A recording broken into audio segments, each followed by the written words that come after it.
এক লোক তার স্ত্রীকে নিয়ে নতুন একটা ভাড়া বাসায় উঠে থাকা আরম্ভ করলো। সকালবেলা যখন তারা স্বামী স্ত্রী দুইজনেই নাস্তা করতে বসলো, তখন লোকটার স্ত্রী ঘরের জানালা দিয়ে প্রতিবেশী এক মহিলার কাপড় রোদে শুকাতে দেখে বলতে লাগলো, হাই হাই সর্বনাশ, এই প্রতিবেশী মহিলা কি নোংরা গো, সে তো ভালো মতো কাপড়ই ধুইতে জানে না, দেখো কাপড়ের মধ্যে কত ময়লা লেগে আছে। এইভাবে সেই প্রতিবেশী মহিলা যখনই তার কাপড় ধুয়ে রোদে শুকাতে দিত, তখনই ওই লোকটার স্ত্রী প্রতিবেশী মহিলাকে তুচ্ছ তাচ্ছিল্য করে বলতে থাকতো, কি অপরিষ্কার বোকা মহিলা, কাপড় ধুইতেই জানে না।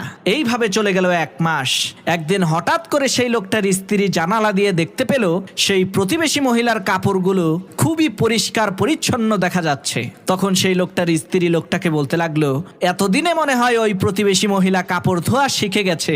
স্ত্রীর এই কথা শুনে সেই লোকটা বলতে লাগলো, আরে না, প্রতিবেশী মহিলা কাপড় ধোয়া শিখে নাই, বরং তুমি যে জানালা দিয়ে ওই প্রতিবেশী মহিলার